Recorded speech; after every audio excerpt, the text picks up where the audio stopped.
Hey, this is Doom here, and I just wanted to talk to you guys quickly about line of sight. The difference between cover and concealment as well. So, in role playing tabletop games, your character has a movement and they have a view. And the general safe rule I use is that if this character is facing this way, he can see 180 degrees in front of him. So, directly to his left or his right, and that fan that encompasses that. The distance they can view, if they're a human, they can comfortably see 12 inches or 60 foot without having to make any real checks unless there's something in the way. And for races that have a bonus, like an elf, for example, that have a +2, I might make it 70 foot. At nighttime, the moon's starting to come out, the sun's going down, it's a low light twilight kind of situation. The races that have that bonus maintain their 60 foot or whatever the racial thing is, and the humans drops down to 30 foot or less. And then when it gets dark, people with dark vision get their 30 or 60 foot of dark vision. The elves have about 30 foot around them, if that, and the humans kind of lose visibility completely, or the people that don't have any kind of dark vision or whatever. I often cater that campaign by campaign, but that's the general rule I use. So what I'd like to talk about is line of sight. Let's talk about cover versus concealment first. So cover means that something is physically blocking you from getting hit. So for example, say Bob the ogre or Bob the orc here is behind this log, and this log is blocking him, we'll say 30%. There's a couple ways you can handle that. So Bob the orc is getting shot by Ted the dwarf here with this cannon, and this cannon, let's say it's like a rifle and it's not an area of effect weapon. He right now has 30% cover. The rules dictate that means that we should roll a percentile, okay, to see if it hits. However, that takes away any of the skill that this dude has. Now, there is a feat in 3.5 called Precise Shot that lets you ignore that cover bonus, but that's insane. Ignoring a cover bonus because you spent 1 feat point on that. So what I like to do is I like to increase the difficulty, or instead give them an armor class bonus, depending on the situation. So if this guy's armor class right now is, let's say, 12, because he's got a dex modifier of 1, and he's wearing, enough random scraps of stuff to count as the same value as padded. So his armor class is 12. And this dude's going to shoot at him, and there's no log here. He must roll a 13 to hit him. Okay, that's fine. Now let's put this log here. Now the general rule in 3.5, and in a lot of other role-playing games actually, is you get a +2 bonus for favorability and a -2 penalty when things are stacked against you.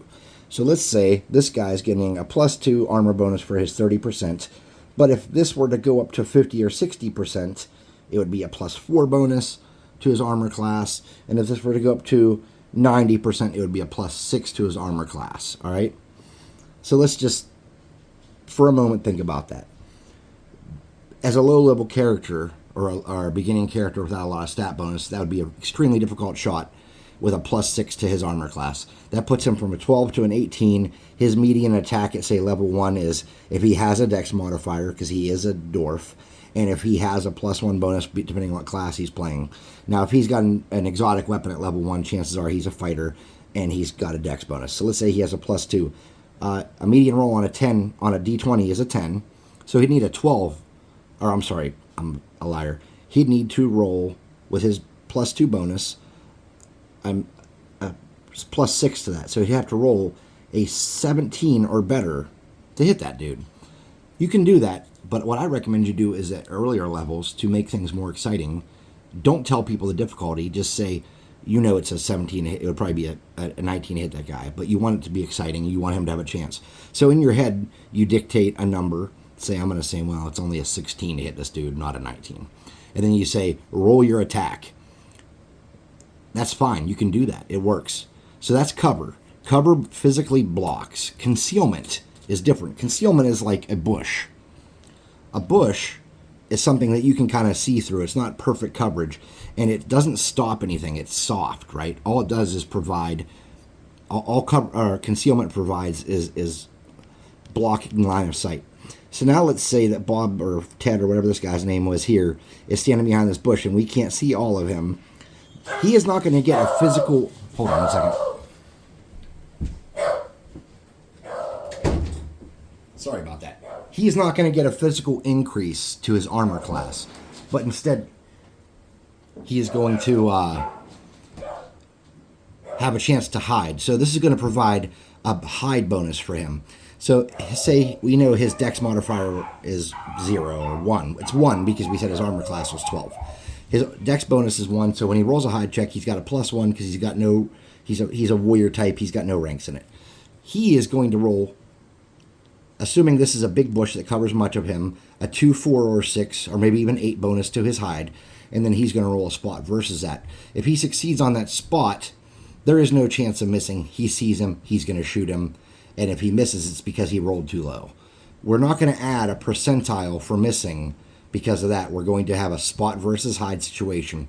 In combat, if you're moving into a hide situation and the combat's already initiated, you're, of course, seeing where you're going, and you're going to get a negative to that hide check.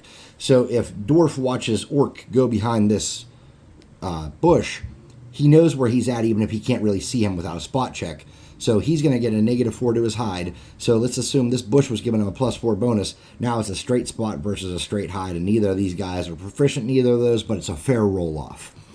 All right, let's talk about moving for line of sight now, or elevation for line of sight too. So moving for line of sight, let me get a tape measure here. If you're going to say the average person's view is 60 foot or 12 inches, let me tilt the camera up a little bit. The average person's view is 60 foot or 12 inches, which that's 3.5 in most standard D&D movement. At this distance here, the dwarf has no... Man, that is terrible. I can't get this back enough to really show you what I'm trying to show you. The dwarf has no way to suffer any negatives at that range. However, if this dwarf is 2 inches back, it's just like when you fire a ranged weapon beyond its range, you start suffering negative penalties with each range increment. It'll be the same thing with that spot check to keep this fluid nice. If this dude is hiding back here and he's that far away, and that his normal sight for this guy is 60 foot or 12 inches, that means this guy now has a +2 bonus to that high check. That's just the thing to consider. And again, if the dwarf saw him move, he knows where he's at, so he's going to have a bonus to that spot check. Now we're going to talk about moving in combat and using line of sight. So let's start first with like a building and a couple little like scatter craps. So when you have a building and you're using this to completely obscure yourself, there's no chance they can see you. You have a 100% bonus, and this guy can't shoot at you. Let's trade the orc out for this elf because she has a bow, for example. By the way, these are all Dungeon Swag, highly detailed minis that you should check out on the website. Okay, so elf is standing behind this building. There is no line of sight to her. We cannot see her at all. He cannot fire at her. There's no amount of feats or bullcrap that allow you to get a shot on her. Now, if she is smart and you're following 3.5 rules, there's something called a 5-foot adjust. If you make no move on your turn, you can 5-foot adjust. If she is smart, she can put herself in a position where she's only targetable every other turn. She steps out with her 5-foot adjust, makes a full round attack at Dwarf. Let's see if you can't really see her at that angle. Pardon me. He shoots on his turn. Her next turn, she shoots again, then 5-foot adjust back. Now, when his turn comes around again, she's out of sight. That's how you use movement to break up line of sight. And cover versus concealment works for that. Concealment does not. Concealment only blocks view. It doesn't block a projectile. So you can set up your fights to where your enemies put the players in a situation where they're forced to close the gap or they're forced to work together to overcome obstacles like this. There's a similar problem you have when it comes to elevated fighting. So let's pull these off. All right, so yes, my trees are made so that you can use them as flat platforms if you want to. Let's say she's up here with the bow now, and I'm going to bring this up a little bit so you can see, and he's there. Well, you know darn well this is not a solid, this is not a solid green chunk that stops projectiles. This is leaves. So even if she is on a branch and situated to where she's standing, or there's some kind of little platform or something, you have to calculate how much can be seen. And you got to tell your players that are fighting this fight that too. Like, all right, guy that's playing the dwarf, it looks like she has about 50% cover and she's got concealment. First of all, roll a spot check to see if you got eyes on her. Well, she's in a tree up in the air. She's got the high ground. She's going to not be able to see her feet clearly to see how well hidden they are. Keep that kind of stuff in mind. And then you make an educated guess. Okay, that she's hiding. Roll a hide check, elf. She has a +3, 2 for dex, and 1 for a rank she spent or whatever it may be. She has a 15. He has to roll a 15 to meet that hide check to see her. Actually, the rule is that you have to meet a check. I do it just like attacks. If you have to beat it by 1 to be successful. So that's that. So now she has the high ground. So according to rules, she has a +2 to hit him. He has no cover. Even if he moves, this bush is here and he gets behind this bush. Now this bush wouldn't typically provide about 20% cover if you're looking at elevations, right? But to her, or concealment, I'm sorry, not cover. But to her, at this angle, you know darn well he's getting no concealment. So she's not rolling a spot check to attack him. She's just attacking him. So that's kind of elevation up and down is a bad thing. It's dangerous for people to come across. Let's put my tree back together here real quick.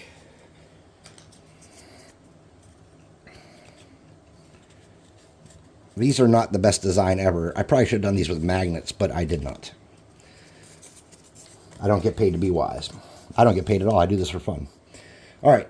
So we've talked about cover. We've talked about concealment. We've talked about line of sight. Let's talk about combat movement. All right. We're going to go to 3.5 because that's the edition I DM predominantly, even though I haven't run any D&D like games forever. I run, my own system, but I use a lot of the D&D movement stuff and modifications of that in my personal games. So let's talk about movement. Dwarfs generally can move 20 foot. So on your turn, for your move action, you can move 4 inches, which is 20 foot. However, if you want to move 2 inches, you still consume your entire move action. If you want to turn, for each 45 degrees, I charge you 1/2 of an inch. So if you are starting here and you want to end up here, and you start running this way to get around, say this guy's here and you want to run there, but you don't want to run through him, because if you run through someone, it provokes an attack of opportunity, right? So you're going to go around. You're going to make a turn as you go. You move your 2 inches and decide to make the turn so he can't get that attack. You don't have 2 inches to go here now. I am charging you 1/2 an inch for changing direction because you're not jogging in a straight line. You are doing some kind of combat running around.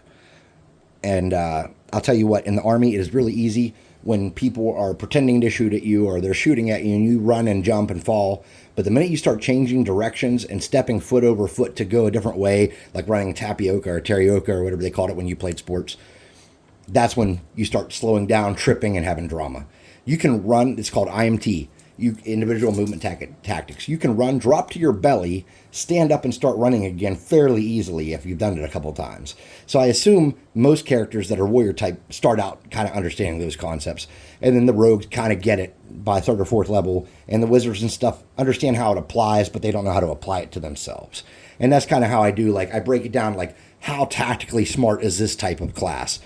A fighter is probably very proficient. A barbarian, yeah, somewhat proficient. A ranger, probably very proficient.